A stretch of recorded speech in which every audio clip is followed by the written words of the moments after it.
the damage being done from Harry here could actually stop people trusting charities altogether. His mother would be ashamed. Breaking today, Prince Harry throws a mega strop, quits the charity that he set up in honor of his mother in a massive win for Dr. Sophie Chandoka, a woke black woman who finally had enough with the bullying, with the relentless, inappropriate pursuits from both the Duke and his awful wife, Meghan Markle. Now, of course, Harry is trying to present himself the victim of all of this. As Richard Palmer posted, the Charity Commission has found a serious case of mismanagement at Centre Bali, the African AIDS orphans charity from which Prince Harry resigned in an acrimonious dispute.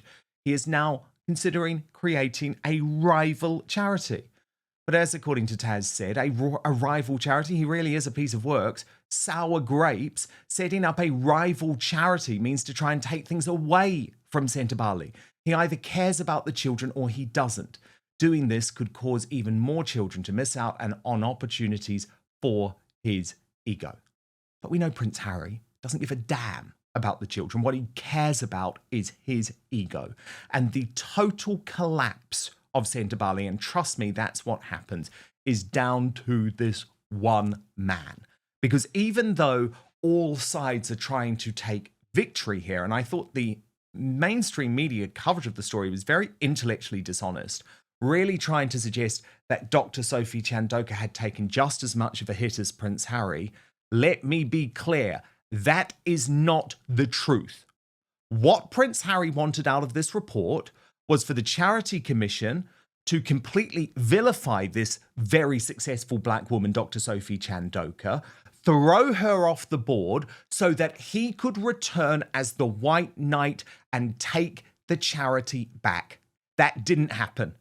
And the fact that that didn't happen is a huge loss to Prince Harry. And the fact that he's now talking about setting up a rival charity just shows how sick he is. Charity isn't about competition, for God's sake. It's about stopping poverty in Africa. Anyway, here's the headline. Prince Harry reprimanded for crisis at charity. Duke of Sussex loses battle for control of Centre Bali as Watchdog criticises him for his part in the bullying row. I'll take you through just a couple of the key lines from the Daily Telegraph's associate editor, Gordon Rayner. The Duke of Sussex has lost his battle for control of the charity he set up in his mother's memory as a watchdog criticised him for his part in a damaging bullying row. The Prince is said to be utterly devastated by what he regards as a hostile takeover of the charity and has signalled that his split from Centre Bali is now permanent. Had the Commission launched a statutory inquiry into Centre Bali, there would have been pressure on the chairman to leave, paving the way for Prince Harry to return. But the fact that the watchdog decided that was unnecessary and allowed her to stay means there is now no way back for him. Harry hit back at the Commission's findings, saying its investigation had fallen troublingly short and that the consequences of Dr. Chandoka's actions will not be borne by her, but by the children who rely on Centre Bali's support. It is a bitter blow for the Duke, who set up the charity with Prince Siso of Lesotho to continue the work of Harry's late mother, Diana, the Princess of Wales, by supporting children with HIV/AIDS. In his response to the report, the Duke continued the public spat by describing Centre Bali as a once brilliant charity that had helped more than 100,000 children during his time as patron. He said he would now focus on finding new ways to continue supporting the children of Lesotho and Botswana. A friend of the Prince said he could not now see any way the Prince could ever return to Centre Bali. Now, the Commission said in a statement the regulator has criticised all parties to the dispute for allowing it to play out publicly and further concluded that the then trustees' failure to resolve disputes internally severely impacted the charity's reputation and risked undermining public trust in charities more generally. The Commission said it had found no evidence of widespread or systematic bullying or harassment, including misogyny or misogynia, but it acknowledged the strong perception of ill treatment felt by a number of parties to this dispute and the impact this may have had on them personally. If you're enjoying what we're doing here on Outspoken, please consider joining our thriving community over on Substack, www.outspoken.live. You can sign up completely for free, but Substack is so important to me. It is a free speech platform. It protects me from big tech cancellation. Plus, you get to communicate directly with me. Head on over www.outspoken.live, enter your email address, and sign up today. So just think about that for 1 second. This charity commission is saying that Prince Harry and his pathetic actions, which, let's remember, the falling out with Dr. Sophie Chandoka, and I revealed this before anyone else, was because of Meghan Markle's deep-held jealousy of this woman and the fact that Dr. Sophie Chandoka would not go public to defend Meghan after she acted so appallingly on that podium. Do you remember what I'm talking about? Just watch what happened on the podium. There you go. So Dr. Sophie Chandoka comes in to present the cup. Meghan is unhappy about the fact that she's next to Harry, and so stage manages the whole thing. She's furious, looks at Harry, refuses to look at Dr. Sophie Chandoka. I mean, it was appalling behavior. Now, Dr. Sophie Chandoka has responded now, posting a lengthy statement on the charity's website, but here's just a little bit of it. She said, "I appreciate the Charity Commission for its conclusions, which confirmed the governance concerns I raised privately in February 2025. The experience was intense, and it became a test of our strategic clarity and operational resilience. I thank every dedicated colleague and the courageous new board members who have stayed focused on the mission in the face of unprecedented media glare. The unexpected adverse media campaign that was launched by those who resigned on the 24th of March 2025, that's Harry, by the way, has caused incalculable damage and offers a glimpse of the unacceptable behaviours displayed in public." P-Dina, royal YouTube sensation, joins me now.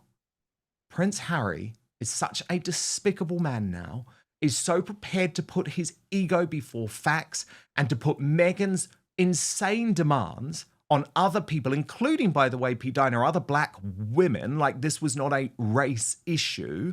And you just know that if Dr. Sophie Chandoka had been white, they would have tried to turn it into a race issue. But he is prepared to put that ahead of not just his own charity, but of charities altogether, because this commission says the damage being done from Harry here could actually stop people trusting charities altogether. His mother would be ashamed, P-Dina.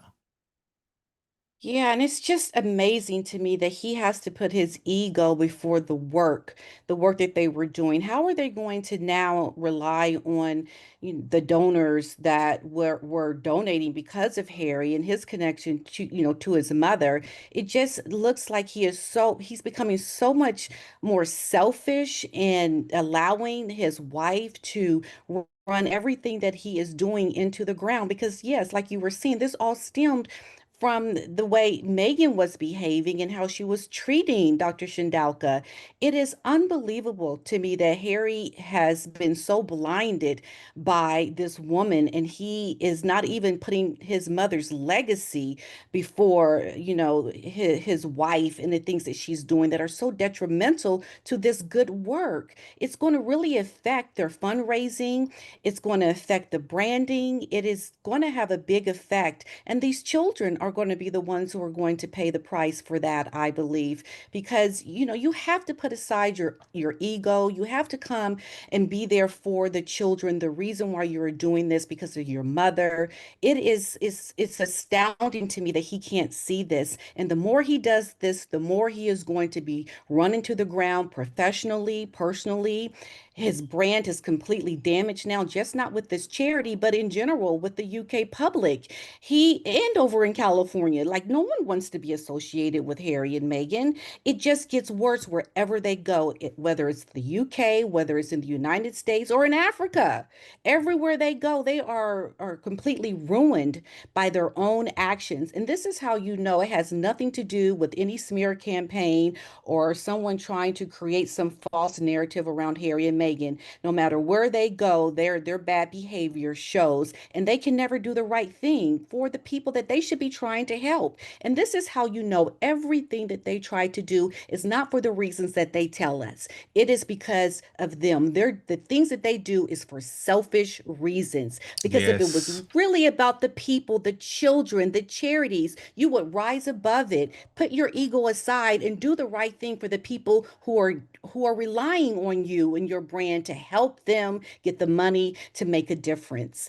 It comes down to the same thing every single time. And they have just shown themselves on three different continents. Before I said two, now it's three. Okay. Everywhere you go, you are behaving Yes. badly. They've And the just world used sees it. Africa, P-Dina. They've just used Africa from start to finish Yes, because to them, Africa is part of a PR game. And what's interesting is some exactly. of the people who are staying on this board and continuing to work with Dr. Sophie Chandoka are people who are very close to Prince William, P-Dina. And does that Mm, not just tell you that what Prince William cares about is not ego, but it's about this charity being able to continue the very important work. And Harry just wants to right. destroy that. He wants to stop that. He's got no alternative in place. It's actually, when I really think about it, it's disgusting. It's one of the most It disgusting things is. he's ever done. And that says a lot. But I wanted to play you. I mean, look, the thing is, Dr. Sophie Chandoka was able to own Prince Harry and Meghan Markle because she's not a usual suspect, of course. She's Hmm. someone who I don't know if she's woke, but she's someone who's certainly not on my side, I guess, of the political persuasion. But when she gave that totally damning interview to the Financial Times and Trevor Phillips on Sly News, she just destroyed Prince Harry. And this was the moment when she described what she had been asked to do in regards to Meghan Markle and that very awkward podium video. But first, we've been told our whole lives that wrinkle creams were the easiest way to look younger. Now, one doctor says that's nothing but old news. According to Dr. John Lake, the world-renowned Beverly Hills beauty expert, most wrinkle fixes on the market are nothing but glorified moisturizers. They hardly make a dent on your appearance. Some can even be harmful to your skin, he said. Now, recently, Dr. Lake has focused his attention away from mainstream cosmetic practices so he can pursue a revolutionary anti-aging breakthrough that some experts say could empty the wallets of the cosmetic industry. He describes it as being almost like Photoshop for your face and says you may even be mad after seeing how easy it is to visibly erase your wrinkles from view. His personal clients have dubbed his new do-it-yourself technique the age rewinder method because it can take years or even decades off your appearance in under 2 minutes. So in light of this amazing breakthrough, Dr. Lake has released a step-by-step video to the public. It is free, it is uninterrupted, and he will outline exactly how to use this simple solution from home. And he said if it helps even one person look younger or feel more confident, he will actually be thrilled knowing that he helped. The video's gone viral as you'd expect, started on Facebook, over 2.3 million views now. The comments and feedback have been outstanding too. Thousands of women report they look decades younger. One commented that it was the best result of anything they've used. They said, I can't believe how well this works. I'll never stop using this. I don't understand how it works, but the results are great. Thank you. So you can find out more about this yourself right now. Go to bhmd1.com/outspoken, or if it's easier for you, you can just click on the link in the description box below this video. That's bhmd1.com/outspoken. There is one thing Dr. Lake asks from his viewers, though. He says, if watching this video helps you look and feel younger than you have in years, then please share this video with your friends and loved ones. Together, we have the power to help as many women reclaim a youthful look as possible. So go watch the video at bhmd1.com/outspoken right now, or just click on the link in the description box below. But now, back to the show. We had Prince Harry, which is always wonderful. The Duchess decided to attend, but she told us she wasn't attending.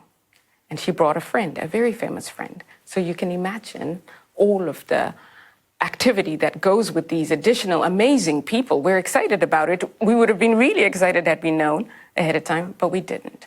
And so the choreography went badly on stage because we had too many people on stage.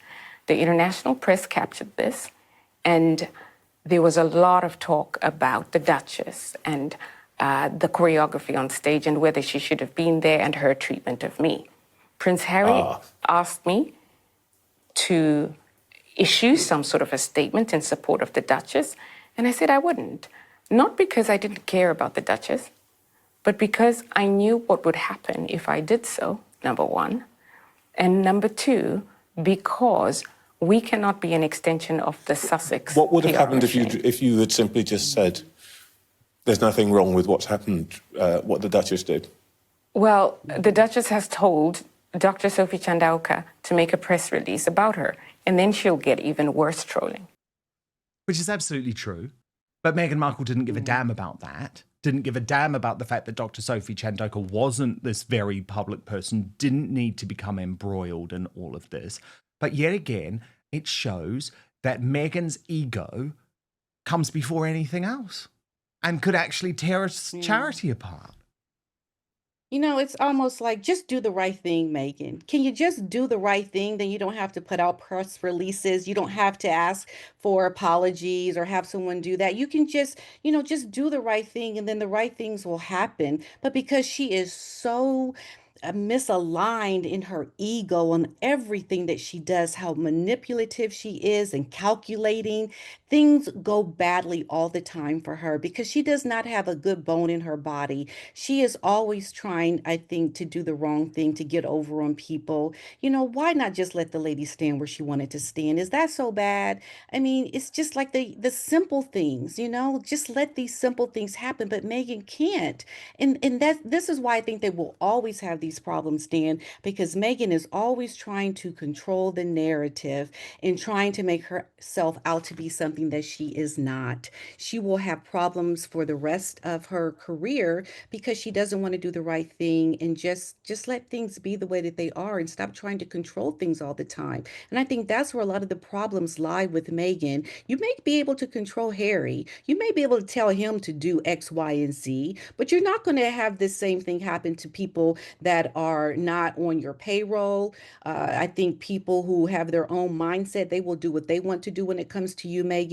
And you just can't control people. And I think she thinks that she can. That's part of the problem, I think, with Megan. She thinks she can control a lot of people. And when they don't do what she wants, what happens? It just goes downhill from there because it's just getting from bad to worse for her. It really is. And I think at some point Harry has seen it. I think he doesn't want to show himself to be wrong by the wife that he chose, because then his family looks like they were right and he was wrong. He's trying to save face. But it's just so blatantly clear that Megan is the problem and she is bringing Harry down with him. Excuse me. 100%. It's just 100%. But why did she dislike Sophie Chandauka so much? Well, because Sophie Chandauka is everything she's not. Sophie Chandauka actually does have intellectual heft. She actually is someone who is desperate to help change the world. And as a result, Meghan felt so threatened. But I wanted to share you what Canal Citadel had to say about this because I thought it was really interesting. She posted last night, "Yes, my dears, Sophie Chandauka is the first survivor of Harry and Meghan bullying to fight back, expose them publicly, and win. And Harry tried to bully her into leaving her post as chairwoman because she was denouncing his bad governments, and now she gets to stay and chair while Harry is out of Centre Bali. This is how you tackle entitled frauds and prejudiced bullies like Harry and Meghan. You never bend the knee. You kick back and you expose the truth about them. Congratulations to Sophie Chandauka and to the children of Centre Bali. Finally, the poison has been removed from their midst. I hope more victims of these bullies as encouraged to stand for themselves and fight back." And I loved that, P-Dina, I really did. But I guess the one thing I would say, and this is what's so unfortunate and why Meghan is able to perpetuate these constant lies about the fact that she never bullied anyone, is that Dr. Sophie Chandauka was able to speak because, of course, she was speaking in her role, wasn't she, as chairman of the charity. She wasn't subjected to any NDAs or like the courtiers are the Official Secrets Act. And this is why I say to Meghan and Harry, if you really believe in people not being silenced, then please, God, allow your former staff members to speak out. But they won't, because what would happen? There'll be more people who will own them, just like Sophie Chandauka. Because remember, P-Dina, there are other members of the Sussex Survivors Club who are just as accomplished as Dr. Sophie Chandauka. We are talking about some of the top professionals in their line of work in the world, but we can't hear from them because they're legally unable to speak.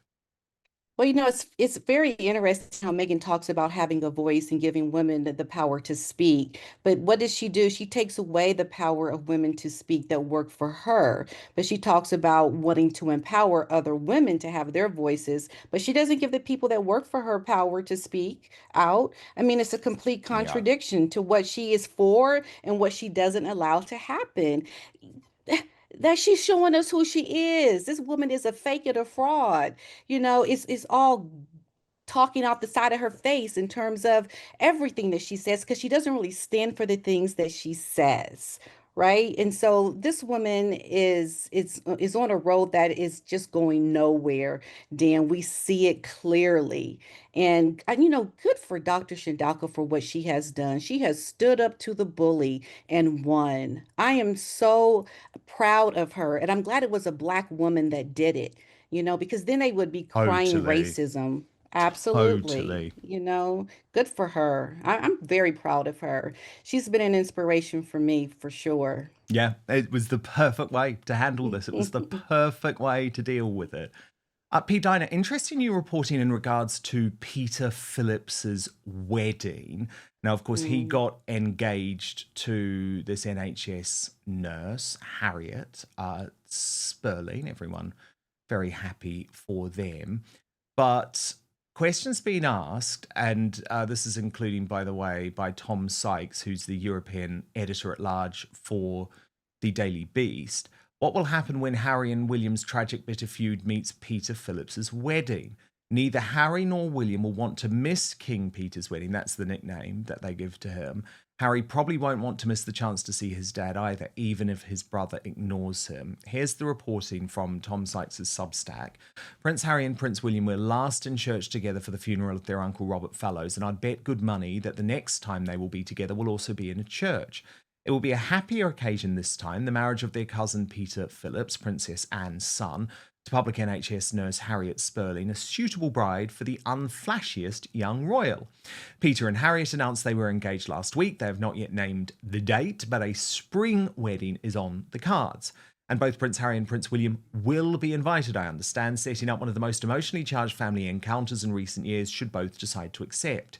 There is, of course, the possibility that Peter, a divorcee, and Harriet could surprise us all and stage a small low-key wedding, not least because of who might turn up. But I suspect a proper big wedding will happen and that Harry, who Peter adored and protected as a kid after the tragedy of Diana, will both be invited and want to come. It's no accident that Peter was nominated to walk between Harry and William at Prince Philip's funeral. Harry has made it clear that he wants to reconnect with his family, particularly his father. Whatever William's objections may be, this may be the moment that forces them into the same room, breathing the same air, and perhaps, however briefly, remembering that they once stood side by side, not on opposing sides of battle. Oh, and one last thing to share on Peter. His nickname in the family is King Peter.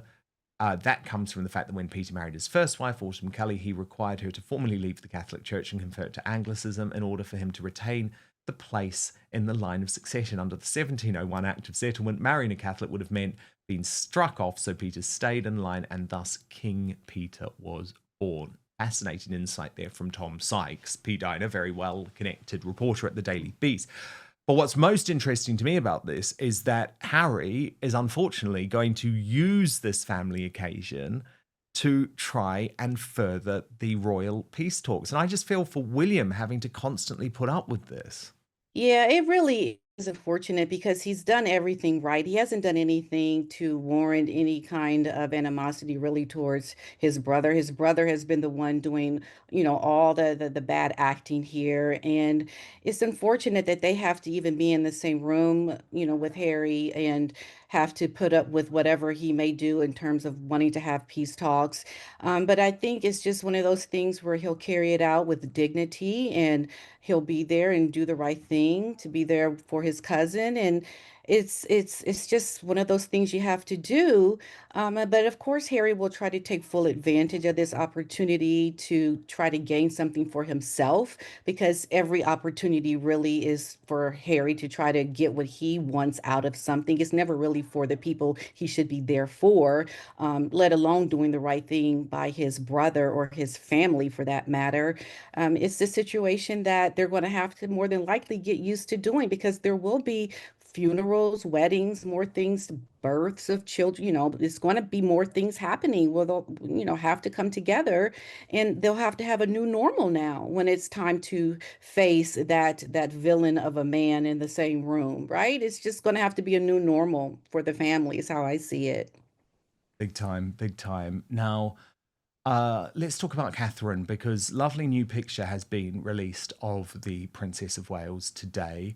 Shows very hard at work, P-Dina, on her early years program. The Royal News Network summed it up this way: Catherine's early years program has released a new video series which explores how experiences from pregnancies to age 5 shape well-being, and how loving, responsive relationships lay the foundation for the social and emotional skills that help us as adults. This is the new release. As adults, we often think that learning looks like this. But actually, the most important period of learning in our entire lives looks like this. The time from pregnancy to the age of 5 is when we begin to develop the skills we need to do things like managing our emotions and nurturing our relationships. During this time, the way a young child develops is shaped by the adults around them. Across thousands of little interactions during these vital years, we are helping them to develop the skills they'll need to function and thrive in this world, laying the foundations for everything that will follow. In these short videos, we'll unpack some of the most important ways that adults can support a child's social and emotional development. Because what can seem simple or even silly at this age has the power to be life-changing.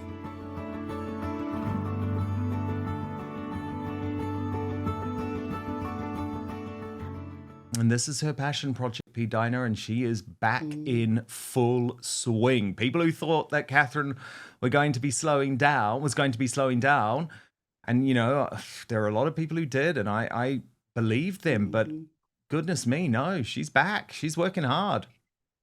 Absolutely. And I love it. It's the exact same work that I do within my charity, but with older children. And I'm just so proud of Catherine, considering everything that she's had to go through. You don't really see her probably going through a lot of difficult times in her life. Her focus really does shine on the people she is trying to help, despite what may be going on in her own life.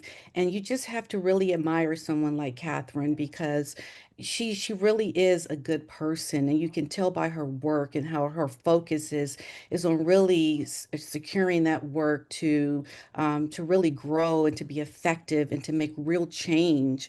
And it's so much that you can learn from just watching her body of work. And I'm very happy for the royal family to have someone like Catherine, because it will go a long way, despite that other sister-in-law, daughter, and married into the royal family. This woman really is shining a light on the work of the people and the royal family, and is and even inspiration for myself in the work that I do privately. It really has a rippling effect, like the late Queen has once said, to do good in the world, despite the little bad seeds that are out there. Absolutely. No, you're so right, P-Dina, and it's like, this is how you do that sort of work, the work that you're passionate about, and you're never hearing about Catherine falling out with people within her charity Right. initiatives, are you? It's always about the work. And yes, sometimes That's that right. does mean that it can sometimes be overshadowed in terms of the headlines. But what's so key about what William and Catherine do, and obviously Harry and Meghan had this opportunity, but they never took it. There's a long game here. There's a long game. Yeah. This early years initiative for Catherine, this is a 50-year project. Like she sees herself taking this into even when she becomes queen one day. So yeah, I think you're completely right. And it is such a contrast, I guess, from what we were speaking about at the top of this video in regards to the disastrous fallout at the Centre Valley charity. But P-Dina, it's so brilliant to have you here. And of course, if you want to learn much more about P-Dina's brilliant work, charity work, but also her royal analysis, then do sign up to her brilliant YouTube channel. Subscribe today. And if you do want first access to our Royal Uncancelled After Show, then sign up to my Substack. Subscribe to the Outspoken Substack. www.outspoken.live is the address.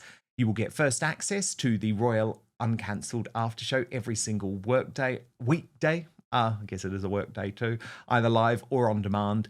And the great thing about Substack is it's a free speech platform. It protects me from lawfare, and I would love you to come and join the party. You can also communicate with me directly on Substack, actually, which is really cool. www.outspoken.live.